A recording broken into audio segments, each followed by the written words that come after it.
유대인들은 특별히 1세기에 예수님과 함께 살았던 사람들은 예수님을 직접 본 분들이 많습니다. 그리고 메시아로 기대도 했죠.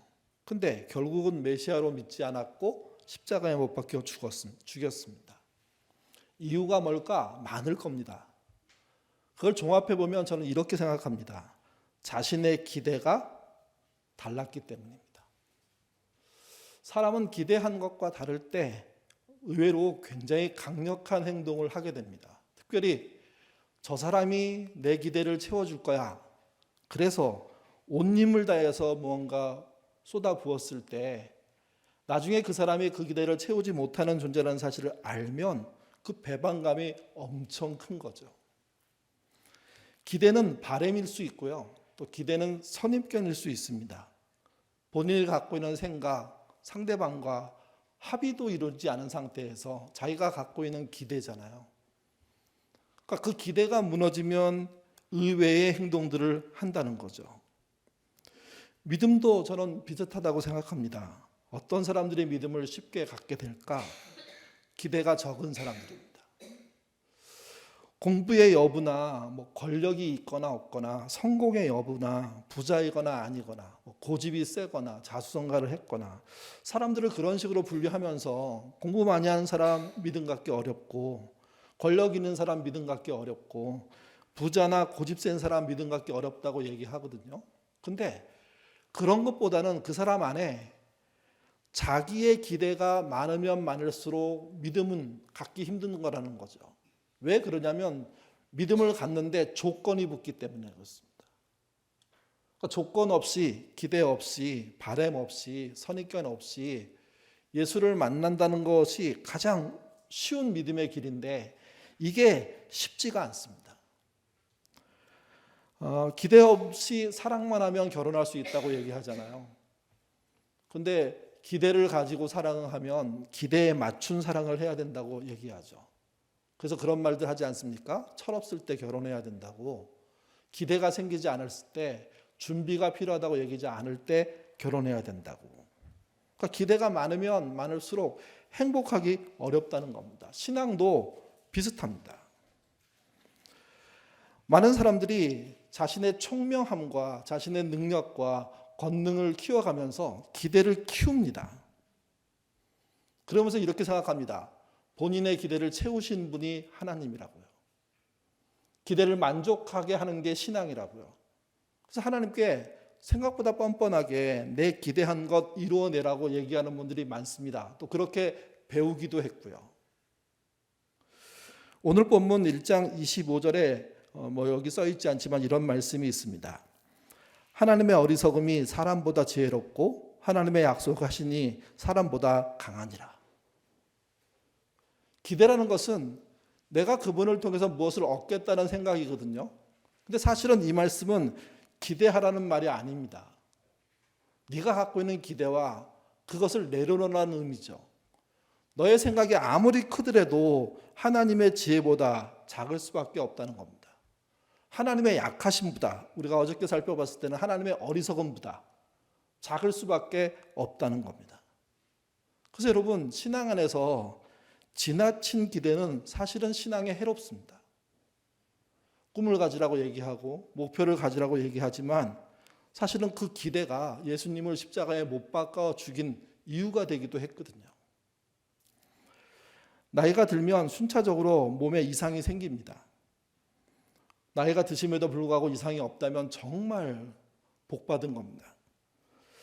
사람 중에 몸에 이상이 느껴지면 그것을 의사에게 전적으로 의존해서 치료하는 분이 있는가 하면 의사와 반대편으로 걸어가는 분들이 있습니다. 한 어르신이 귀가 안 들립니다. 잘 안 들리니 소통이 안 되죠.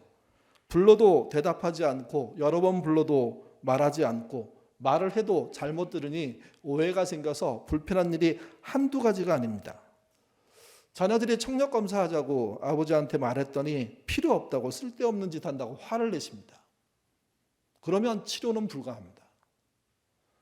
왜 그러냐 하면 자신이 갖고 있는 결핍을 온전히 그냥 받아들이고 그래? 내가 그런 실수를 해? 나도 그게 답답해. 그래 우리 도움을 받자 하면서 나가면 그러면 그 문제는 생각보다 쉽습니다. 요즘 보청기가 굉장히 작아서 귀에 쏙 들어가거든요. 물론 그거 끼고 빼고 충전하고 힘든 일입니다. 그렇지만 들린다는 차원에서 보면 꼭 필요한 일이고 소통의 차원에서 보면 꼭 필요한 일입니다. 이 치료에 제일 중요한 게 무엇이냐면 결핍을 그대로 인정하는 겁니다.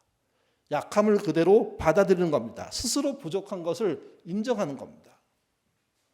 여기 계신 어르신들은 자녀들이 혹시 몸의 건강이나 또 가정살이에 대한 여러 가지 조언을 하는 것처럼 느껴질 때 그것을 나를 만만하게 보는구나 그렇게 생각하지 마시고 나를 도우려고 애들이 애쓰는구나 이렇게 받아들이신다면, 그렇게 결핍으로 보신다면 충분히 소통 잘 되고 나아지고 행복해질 수 있다는 겁니다. 문제는 이겁니다. 기대를 여전히 갖고 있는 상태에서 결핍이 있음에도 불구하고 모르는 채로 살아가는 겁니다. 그리고 그 기대를 계속해서 요구하는 겁니다. 자녀들에게도 손주들에게도 또는 가족들에게도. 문제는 그 기대가 커지면 커질수록 사실은 불행이 훨씬 커진다는 거죠. 그래서 연세가 드실수록 기대는 내려놓고 결핍은 인정하는 그런 면들이 필요합니다. 사도행전 10장에 고넬료는요, 가이사라에서 이탈리아 군대의 백부장을 하는 사람이었습니다. 그는 하나님을 경외했습니다. 또 백성 구제하는 일에 잘 나섰다고 성경은 쓰여 있습니다. 또 그는 하나님께 항상 기도하는 사람이었습니다. 하나님을 경외하고 구제하고 기도했으니 그는 분명히 하나님의 백성입니다. 근데 그는 이방인이었습니다. 하루는 오후 3시에 기도하고 있는데 환상이 보입니다. 천사가 베드로라는 사람을 만나러 가라고 얘기합니다. 그는 요빠에 있는데 요빠 지역의 바닷가에 가죽 가공업자 집에, 그 집의 주인의 이름은 시몬인데 거기 있다는 거죠. 성령은 말합니다. 가서 데리고 오라고. 고넬료는 3사람을 보냅니다. 다음 날이 됩니다. 베드로도 환상을 봅니다. 커다란 보자기가 온갖 부정한 짐승들을 쌓아놓고 있습니다. 그게 자기 앞으로 내려옵니다. 음성이 들립니다. 베드로야, 어서 잡아먹어라. 베드로는 유대인인데 유대인의 입장에서 아무런 짐승이나 막 잡아먹는 것은 말도 안 되는 일입니다. 특별히 부정한 짐승은 손도 댈 수가 없습니다. 그래서 거부합니다. 그랬더니 하나님께서 말씀하십니다. 하나님께서 괜찮다고 하셨는데 왜 네가 다른 생각을 갖고 있냐. 그냥 받아라. 같은 환상이 3번 일어납니다. 그리고 그 보자기는 하늘로 올라갔습니다. 베드로가 환상에서 깨었습니다.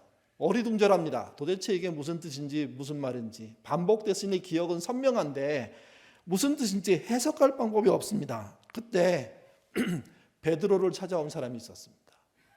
고넬료가 보낸 3사람입니다.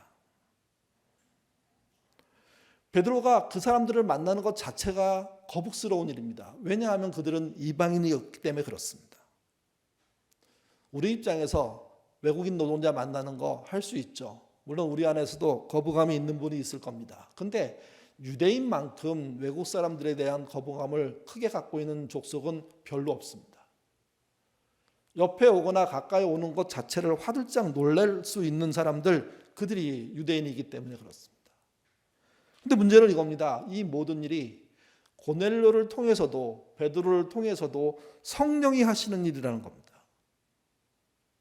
성령이 밀어붙이니까 꼼짝 못하고 사실은 그 사람들을 따라가게 되죠. 성령이 가라 하니 갈 수밖에 없고 가서 세례를 주고 그들이 주의 성령을 받는 일을 할 수 있도록 길을 열어주는 역할을 합니다. 나중에 이 일 때문에 예루살렘 교회에서 크게 욕먹습니다.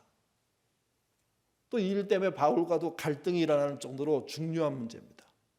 근데 여러분, 사람이 하나님의 이끄심을 쫓아 가보니까 갈 수 없는 길을 간다는 겁니다.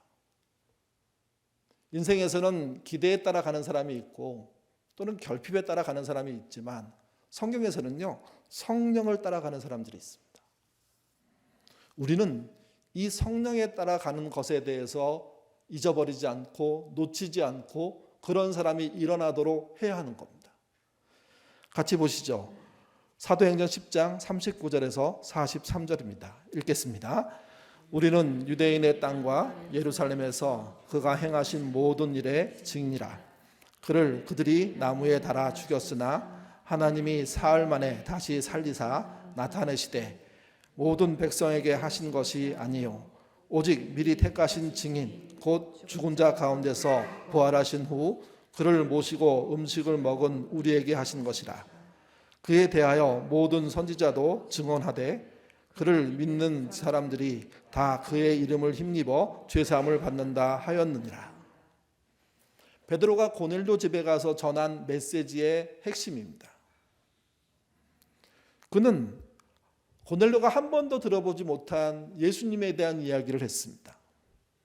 그리고 로마든 유대든 나무에 달려 죽은 자들은 전부 죄인이고 죽을 수밖에 없는 벌받은 존재라는 사실을 알면서도 예수님이 나무에 달려 죽였다는 얘기를 명확하게 합니다.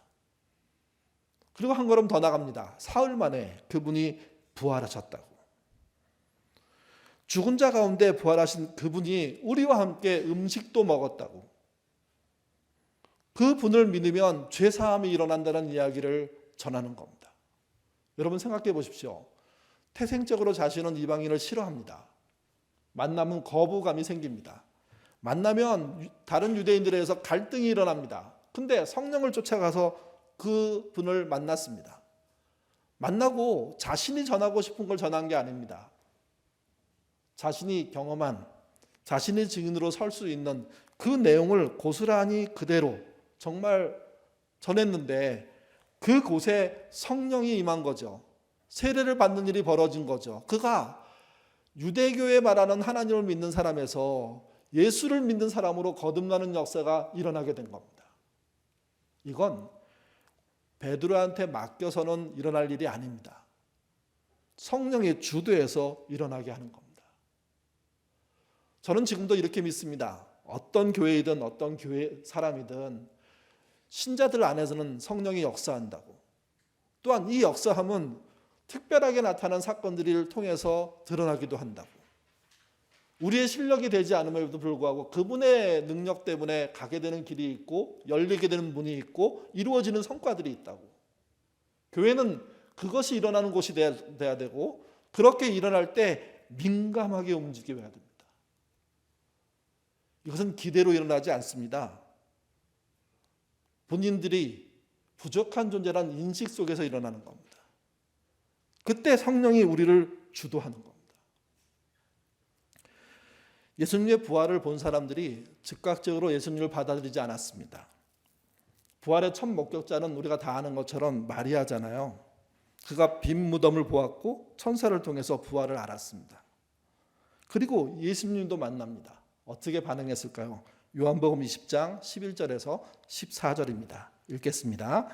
마리아는 무덤 밖에 서서 울고 있더니 울면서 구부리고 흰 옷 입은 두 천사가 예수의 시체에 누웠던 곳에 하나는 머리편에 하나는 발편에 앉았더라.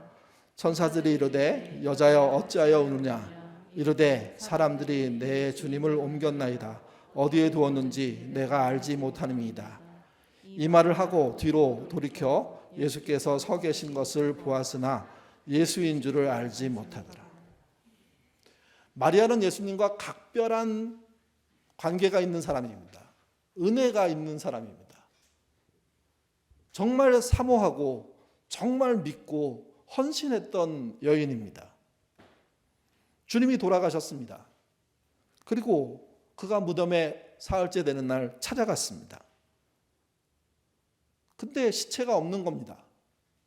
성경에 의하면 시체는 가지런히 그 겉에 있는 세마포가 남겨져 있고 마치 쏙 빠져나간 것처럼 사라져 있었습니다. 또 그 위에 그 시신이 놓였던 머리 쪽에 발끝 쪽에 천사들이 있었습니다. 그들이 예수의 부활을 알려줍니다. 그리고 돌이켜 나가다가 예수를 직접 만납니다. 근데 여러분 못 알아봅니다. 어떤 분은 그렇게 말하더라고요. 예수님의 부활의 몸이 신비로운 몸이었기 때문에 못 알아볼 수 있다고. 근데 저는 좀 다르게 생각합니다. 왜 사람이 늘 보던 사람을 스쳐 지나가는 듯 못 알아볼까요? 그것은 자신이 자기의 세계 속에 골똘히 빠져 있기 때문입니다. 다르게 말씀드리면 자기의 기대치와 어긋난 행동하는 그분을 보지 못하는 겁니다. 마리아는 각별한 사이인 예수님을, 그것도 부활한 예수님을 직접 대면했는데 못 알아봅니다. 그냥 스쳐 지나갑니다. 마리아의 눈이 닫힌 겁니다. 우리가 기대를 품는다는 게, 또는 다른 말로서 꿈을 갖는다는 게 굉장히 좋은 말로 들리지만 때때로는 그렇지 않습니다. 고집을 내려놓지 않는 것이고 야망을 포기하지 않는 게 되는 겁니다. 이 닫혀있는 마리아의 눈을 누가 여셨습니까? 예수님이 여셨습니다. 어떻게? 마리아야 하고 부르심으로 그 눈이 열리고 그는 그때서야 자기 앞에 서 있는 존재가 예수님이라는 사실을 압니다. 왜 부활한 주님과 함께 우리가 못 살아갈까? 우리의 기대에, 그것에 우리가 빠져 있기 때문입니다. 우리의 기도 제목도 때론 그래서 위험합니다. 너무나 집착적으로 빠져 있으면 가까이 와 있는 그분의 역사, 인도함, 이끌어 주심, 이것 자체가 전혀 무의미해지기 때문에 그렇습니다. 예수님을 목격하고 알아보지 못했다고 또 하는 분 중에 한 분이 도마입니다. 같이 보시죠. 요한복음 20장 24절에서 25절입니다. 읽겠습니다. 12 제자 중 하나로서 디두모라 불리는 도마는 예수께서 오셨다 할 때 함께 있지 아니한지라. 다른 제자들이 그에게 이르되 우리가 주를 보았노라 하니 도마가 이르되 내가 그의 손에 못자국을 보며 내 손가락을 그 못자국에 넣으며 내 손을 그 옆구리에 넣어보지 않고는 믿지 아니하겠노라 하니라. 10명의 제자가, 9명의 제자가 한 곳에 있었는데 부활하신 주님이 벽을 통과해서 문을 열지 않은 채로 들어오셨습니다.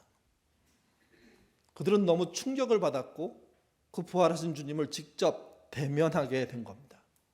그 자리에 도마는 없었습니다. 나중에 제자들을 만났는데 그들 모두가 부활한 주님을 봤다고 얘기합니다. 그는 말도 안 되는 이야기라고 얘기합니다. 본인은 보지 못했더라도 다수가, 아니 제자들 중에 자기 빼놓고 모든 제자가 예수님을 봤다면, 10명의 제자가 봤다면 사실은 어느 정도 열린 사람이라면 그래? 정말이야? 믿기지 않지만 진짜 부활이 일어났구나, 그분이 살아나셨구나, 그런 이해로 가야 됩니다. 근데 도마는 이미 자기의 기대치에 어긋난 그분이 부활했다는 것 사실 자체를 인정하지 않습니다.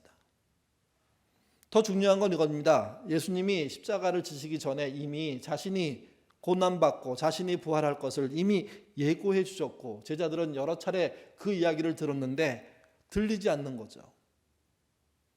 더 흥미로운 건 이런 겁니다. 우리는 도마만 의심 많고 잘 믿지 않는다고 생각하는데요. 아니요. 그 당시에 예수의 부활을 보고도 안 믿는 사람은 더 많았습니다. 마태복음 28장 17절입니다. 읽겠습니다. 예수를 배웠고 경배하나 아직도 의심하는 사람들이 있었더라. 경배까지 해놓고도 안 믿습니다. 왜 그러냐 하면 자신의 기대와 어긋났기 때문입니다.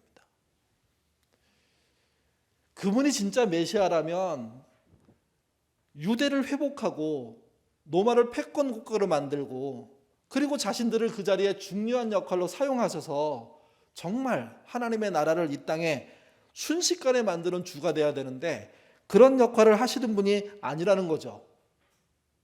자기들은 생각지도 않은 부활을 하신 겁니다. 한 번 오셔서 진정한 주님으로서 일하시지 않고 2번 오시겠다고 말씀하시니까 그 2번은 언젠지 모르겠고, 그래서 부활은 굉장히 신비롭고 놀라운 일인데 그들 입장에서는 답답한 일이 된 겁니다. 주님의 계획을 받아들이지 않는 거죠. 오늘날 교회도 그럴 수 있습니다. 주님의 말씀대로 그 말씀을 읽지 않고 우리의 기대대로 말씀을 읽으면 기대를 이루어주겠다는 말씀은 들어오지만 그분의 계획, 그분의 뜻, 그분이 하시고자 하는 그 일들에 대해서 생각지도 않는 거죠. 앞에서 잠깐 읽어드렸던 말씀이 있지 않습니까? 1장 25절. 하나님의 어리석음이 사람보다 지혜롭고 하나님의 약하심이 사람보다 강하다는 이 말 자체를 안 믿는 겁니다. 그래도 내 기대가 이루어지는 삶이 돼야지. 내 기대가 이루어지는 교회가 돼야지. 아니요. 우리의 기대는 좀 무너져도 괜찮습니다. 망가져도 괜찮습니다. 그분이 이끄시는 일들이 벌어지면 우리의 기대하고는 전혀 다른 길로 갈 수 있다는 거죠. 그래서 모든 일에 신자에게 제일 중요한 건 성령의 이끄심을 간구하는 겁니다. 도와달라고 얘기하는 겁니다. 그러면서 조심조심 갈 수 있는 길을 가다 보면 내 기대와 다른 일들이 벌어지는 거죠. 그래도 도마는요, 용감했고 솔직했다고 저는 생각합니다. 나는 안 믿어져. 못 믿겠어. 내가 직접 만나서 그분의 상처에 내 손을 넣어보지 않으면 안 믿길 거야. 여드레가 지났습니다. 요한복음 20장 26절에서 27절입니다. 읽겠습니다. 여드레를 지나서 제자들이 다시 집안에 있을 때 도마도 문들이 왔는데 예수께서 오사 가운데 서서 이르시되 너희에게 평강이 있으리로다 하시고 도마에게 이르시되 내 손각을 이리로 내밀어 내 손을 보고 내 손을 내밀어 내 옆구리에 넣어보라. 그리하여 믿음 없는 자가 되지 말고 믿는 자가 되라. 도마가 대답하여 이르되 나의 주님이시요 나의 하나님이시니라. 상처에 손을 넣어보겠다고 말했던 그는요, 상처에 손을 넣어보라고 하시는 그 앞에서 뭘 했는지 안 나와 있습니다. 아무래도 상처에 손을 넣은 것 같지는 않습니다. 본 것 자체로 그는 이제 자신의 생각이 틀렸음을 인정하고 자신이 자신의 입으로 누구도 고백하지 않은 신앙 하나를 고백하는데 그게 나의 주님이시여 나의 하나님이시라는 고백입니다. 사람은 예수님과 가까이 살았든 예수님의 제자이든 상관없이 본인의 기대 속에 빠지면 눈앞에 있는 주님을 못 봅니다. 오늘날 교회가 왜 주님의 이끄심을 민감하게 못 보느냐? 교회가 자기 목표에 빠져 있기 때문입니다. 신자가 자기 기대에 빠져 있기 때문입니다.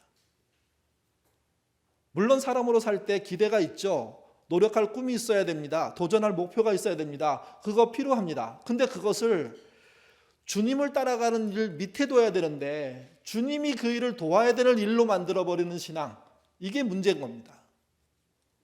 마리아 입장에서 주님을 얼마나 사랑합니까? 근데 왜 내 기대 이하로 행동하시는지에 대해서 납득이 안 되는 거죠. 도마도 베드로도 다 그렇습니다. 그러니 뿔뿔이 흩어지고 부활한 주님을 만나지만 다시 엠마오로 내려가고 고기 잡겠다고 어부가 돼버리고 수없이 설득하고 40일 동안 만나주심에도 불구하고 그들은요 안 바뀝니다. 주님이 떠나시기 직전까지 그들은 이런 태도입니다. 내가 그분이 부활했고 눈앞으로 봤으니 고민되지만 믿지는 않는다는 거죠. 우리 신앙도 이들의 신앙과 저는 많이 다르지 않다고 생각합니다. 주님의 부활이 일어났고 그분의 은총을 쫓아가면 야 이제 하나님의 어리석음이 우리의 지혜보다 100만 배 난 거구나. 아니 상대가 안 되는구나 알고 하나님의 어리석음을 쫓아가는 신앙인으로서 살아야 되는데 그 어리석다는 말 속에 있는 기분 나쁜 생각 때문에 어리석지 않으려고 오히려 똘똘하려고 노력함으로 말미암아 하나님을 떠나버리는 겁니다. 주님의 부활은요 사람이 가질 수 있는 것보다 훨씬 대단한 것이 숨겨져 있는 보화입니다. 그분이 우리를 위해서 우리의 죄를 위해서 십자가에 죽으신 것, 그리고 그 다음에 부활한 것은 죽음으로는 죄가 해결되지만 부활은요 또 다른 문제의 일로 연결되는 거거든요. 여러분 설교 안에 끝 마지막 흘러보내야 할 생명수 그 부분에 보면 6가지를 적어놨습니다. 첫 번째 같이 한번 읽어보죠. 읽겠습니다. 예수님이 하늘에서 땅으로 오셨기에 기쁜 소식, 우리의 고통과 죄의 유혹을 아셨기 때문입니다. 예수님이 하나씩 말 보시면 예수님이 하늘에서 땅으로 오셨기 때문에 이건 기쁜 소식이랍니다. 하나님이 사람이 되신 것, 다른 말로 하면 성육신 하신 거죠. 이게 그랬기 때문에 뭘 하나님이 하실 수 있었냐면 우리의 고통, 우리의 죄, 그리고 우리가 당하는 유혹을 이겨낼 길을 찾을 수 있으셨습니다. 그래서 이게 기쁜 소식입니다. 오셨다는 소식이. 두 번째, 같이 읽겠습니다. 예수님이 땅에서 무덤으로 추락하셨기에 기쁜 소식, 우리의 죄악을 대속하여 주셨기 때문에. 베드로서에는 예수님이 죽으신 다음에 지옥으로 표현된 불 속으로 떨어졌다고 표현합니다. 이건 굉장한 논란이 있습니다. 주님이 지옥에 갔냐 마냐, 이 문제는 뭐 그 두 구절 가지고 따질 수 있는 문제가 아니라는 얘기가 대세이긴 하지만, 그 얘기가 성경에 있고 그것을 성경에 넣었던 사람들의 입장에서는 주님이 돌아가시고 난 다음에 무덤에 안 계셨잖아요. 어딘가 계셔야 되는 거죠. 그러면 지옥으로 떨어져서 그곳에서 뭔가를 하셔야 된다는 거예요. 베드로서는 거기서 복음을 전했다고 얘기합니다. 주님이 돌아가셨기 때문에, 십자가에 죽었기 때문에, 무덤에서 추락하셨기 때문에 우리에게 어떤 일이 일어나냐면 죄가 사해지는 대속의 역사가 일어나기 때문에 그게 기쁜 소식이라는 겁니다. 세 번째, 읽겠습니다. 예수님이 무덤에서 사흘 만에 부활하셨기에 기쁜 소식, 대속이 실패하지 않고 우리의 죄를 속하였기 때문에. 대속의 실패 여부는 부활이었습니다. 부활했을 때 바울이 한 말이 있습니다. 부활이 없다면 모든 게 허사라고. 너희 믿음도 우리의 노력도 제자들의 수고도 아무것도 아니라고. 부활하심으로 너의 진짜 죄가 사해진 거죠, 이게. 근데 문제는 그러면 부활해갖고 일어난 일이 여기서 끝이냐는 겁니다. 그럼 부활이 끝이야? 대속이 끝이야? 성경은 거기서 한 걸음 더 나갑니다. 다른 세 개 같이 한번 보시죠. 첫 번째 읽겠습니다. 예수님이 하늘에서 땅으로 오셨고 무덤에서 부활하셨기에 우리도 땅에서 하늘로 들림받게 되네. 이 선물이 부활 때문에 일어나는 겁니다. 우리도 땅에서 하늘로 들림받습니다.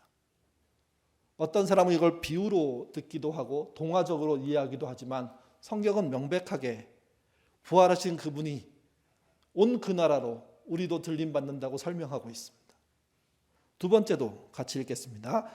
예수님이 우리가 받은 저주를 받았을 때 우리에게 세상이 줄 수 없는 복이 임하게 되었다는 겁니다. 그 복은 하늘의 복이라고 얘기합니다. 하나님 나라가 선물하는 복. 너무 다양하고 너무 대단해서 한계로 설명할 수 없는. 우리는 이 복을요, 전부 건강과 부자 되는 것과 출세하는 일에 다 연결시키려고 합니다. 그것은 그분이 주신 부의 쪼가리로 따지면 아주 작은 미세한 먼지에 불과한 겁니다. 그분의 영광이 우리에게 임할 때 생기는 복은 우리가 소유하려고 하는 기대하고는 상상을 초월하는 것이고, 그 기대치 모두 다 포기해도 충분히 얻고자 하는 것이기 때문에 그렇습니다. 세 번째도 같이 읽겠습니다. 예수님이 부유하신 분이시지만 우리 때문에 가난하시기에 우리는 그분의 가난을 통해 부해질 수 있게 됐다. 같이 한번 보시죠. 오늘 원래 본문이지만 같이 읽지 않은 본문이 하나 있습니다. 고린도후서 5장 8장 9절 같이 읽어보죠. 우리 주 예수 그리스도의 은혜를 너희가 알거니와 부유하신 이로써 너희를 위하여 가난하게 되심은 그의 가난함으로 말미암아 너희를 부유하게 하려 하심이라. 하나님이 원래 세상에 그 어떤 부하고 비교할 수 없는 부요 속에 계셨습니다. 그 부요의 모든 내용은 하나님의 나라입니다. 그리고 그 나라를 장소적인 측면으로 하늘이라고 표현합니다. 어느 곳인가 있다는 의미도 되고, 사실은 하늘 아래 모든 곳이 그분의 부요함의 상징이라, 그 실체라는 얘기도 될 수 있습니다. 근데 어쨌든 주님은 부요했던 그분의 나라에서 가난하게 되셨습니다. 가난하게 됐다는 얘기가 뭘까요? 사람이 됐다는 뜻입니다. 그 부요의 나라에서 사람의 나라로 내려오셨다는 겁니다. 그게 가난입니다. 여러분 잊지 마십시오. 그분이 가난하다면 세상에 있는 모든 건 가난한 상태입니다. 우리가 그 안에서 서로 좀 크고 좀 작고 더 많고 더 작고 더 출세했고 더 우리나라가 더 크고 남의 나라가 좀 작고 이거 막 따지고 있는데 하나님께서 보시기에는 그거는요 가난한 현장인 겁니다. 가난한 자들이 아웅바둥하고 있는 겁니다.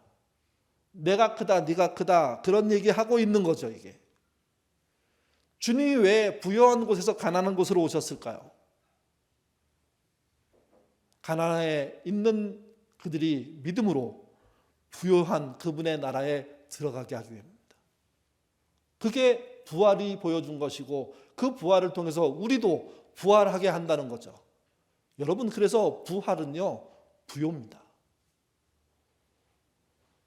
우리의 미래, 우리의 기대를 넘어서는 부요가 기다리고 있습니다. 그 부요를 어저께 미리 보기란 말씀을 통해서는 앞당겨 우리의 삶에서 볼 수 있다고 말씀을 드렸고, 오늘은 우리의 최종적인 그 목표에 도달하게 될 때 우리는 우리가 세상에서 소유했던 그 어떤 부요보다 큰 부요를 갖게 될 겁니다. 그 부요를 갖고 있다면 우리는 이 땅에서 부요로운 자로 사셔야 됩니다. 돈에 얽매여서 부요로운 게 아니라 돈을 넘어서는 부요, 싸워서 이기는 부요가 아니라 정의롭고 공의롭게 사는 부요, 정말 경쟁 관계 속에 1등만 살아남는 교회가 그런 삶이 아니라 모두가 더불어 함께 살아도 괜찮고 1등이든 꼴등이든 섞여 살아도 문제가 없으며 그들과 함께 연합해 사는 그 행복과 능력의 부요, 그런 부요들이 우리에게 이미 주어져 있고 그 주어진 것을 가지고 천국이라는 곳에 가게 되면 그 부요의 끝판왕을 보게 될 거라는 거죠. 부활을 믿는다는 것은요 그분의 부요를 믿는 겁니다. 부요하신 그분이 우리를 위해서 가난해지셔서 사람이 되시고 사람에서 살면서 우리의 모든 죄를 짊어지고 십자가에 죽으신 다음에 무덤 밑으로 떨어지셔서 사흘 동안 어디에 계셨는지 모를 정도의 정말 처참한 바닥을 계시다가 하나님께서 사흘 만에 부활시키셔가지고 그 부요가 있는 그 나라로 승천하시게 되고, 그리고 약속하십니다. 다시 오므로 말미암아 마지막 그 나라를 회복해 주겠다고, 부요를 우리에게 돌려주겠다고. 그래서 우리에게 필요한 게 십자가의 신앙이면서도 부활의 신앙입니다. 그 부활의 신앙을 우리 인생의 가벼운 기대로 막지 않으셨으면 좋겠습니다. 여러분의 기대를 하나님의 그 부요 밑에 두십시오. 내가 성실하게 일하는 목표가 필요하고 내가 더불어 살기 위해서 애쓰는, 그래서 수입을 얻어야 되는 그런 노력들이 필요합니다. 근데 여러분, 그게 전부가 아니라는 겁니다. 거기서 잘 되고 거기서 출세하는 게 아니라 그분의 더 큰 부요, 그 부요를 포기하시기까지 사랑하신 그 은혜, 그 은혜의 자리에 우리가 갈 수 있는 믿음의 사람이 돼야 된다는 겁니다. 그 시작은 부활입니다. 부활하신 그분이 우리의 주님이라는 사실을 확실히 믿고, 그리고 그 부활하신 그분이 나의 어리석음이 세상의 지혜보다 훨씬 낫다고 말씀하신 그 지혜로운 말씀 붙잡아야 됩니다. 하나님의 어리석음은 세상의 어떤 그 지혜보다 낫습니다. 이 말을 이렇게 바꿀 수 있습니다. 하나님의 부요는요, 세상의 부요는 부요라고 말할 수도 없게 된다는 이야기입니다. 그 부요에 상속을 받은 아들로서 딸로서 사는 게 우리의 삶이고, 그러기에 자존심 있으셔야 되고 자존감 높으셔야 되고, 그럼에도 불구하고 자기를 낮추고 사랑하는 존재로 살아야 합니다. 하나님은 그런 우리를 기대하실 거고요, 그렇게 우리가 살려고 할 때 우리 교회를 또다시 그분의 이끄심 속에 한 걸음 더 나가게 하실 겁니다. 여러분의 삶도 그렇게 인도하실 겁니다. 여러분이 기대하고 욕망 갖고 뛰어다니는 그 노력보다 훨씬 나은 결과로 여러분을 인도해 주실 겁니다. 그런 길에 들어서시는 저와 여러분 되시기를 주님의 이름으로 부탁드립니다. 기도하겠습니다. 우리는 하나님의 부요를 잘 모릅니다. 세상에 부자 된 사람들을 부러워하기 때문입니다. 하나님의 부요가 우리에게 기대가 되지 않고 세상의 부요가 우리의 기대가 되는 게 우리의 실수입니다. 오히려 그렇다면 결핍으로 살아야 합니다. 부족하고 연약한 존재가 하나님 저 힘듭니다, 어렵습니다. 도와주십시오. 이런 태도로 사는 게 오히려 낫습니다. 우리가 기대를 채워서 하나님께 영광 돌리려는 이 욕심 때문에 오히려 하나님의 부요를 막아버리는 그런 삶을 살게 되는 것은 아닌지 나를 돌아볼 수 있도록 주님 인도하여 주옵소서. 예인교회 지난 23년 동안 많은 기회를 주셨다고 생각합니다. 근데 우리가 우리 개인의 기대와 또 잘못 세운 기대를 이루려고 하다가 그 시간들을 늘리고 있다는 것을 느끼게 됩니다. 당장 우리의 목표인 그것이 주의 부요 아래에 있도록 우리의 신앙의 그런 위치들을 조정하게 하시고 주님의 부요가 우리의 삶의 방향이라는 사실을 명백하게 아는 신자 될 수 있도록 하나님 인도하여 주옵소서. 또한 하나님께서 우리에게 정말 허락해 주신 은혜를 은혜로 누리기를 원합니다. 하나님의 어리석음이 사람보다 지혜롭고 하나님의 약하심이 사람보다 강하다는 이 말씀 믿게 하셔서 세상의 부요보다 하나님의 부요를 꿈꾸는 자들, 따르는 자들, 그 부요 앞에 순종하는 자들 될 수 있도록 인도하여 주옵소서. 그 부요 때문에 이 땅에 부요롭지 못한 그 상황을 억울해하지 않고 이겨나가는 우리 모두가 되기를 원하고, 또 우리 안에 육체적으로 또 경제적으로 어려운 사람들을 볼 때 주님의 부요를 가진 사람으로서 나누고 함께 쓰고 함께 이루는 그런 공동체 되도록 인도하여 주옵소서. 그래서 아버지 하나님, 결핍을 채우는 자들이 되게 도와주시며 기대를 밀어내는 자들 될 수 있도록 인도하여 주옵소서. 부활을 통한 하나님의 부요함이 우리 모두에게 풍성하게 느껴지고 그 부요를 누리기를 원하오며 예수님 이름으로 기도드립니다. 아멘.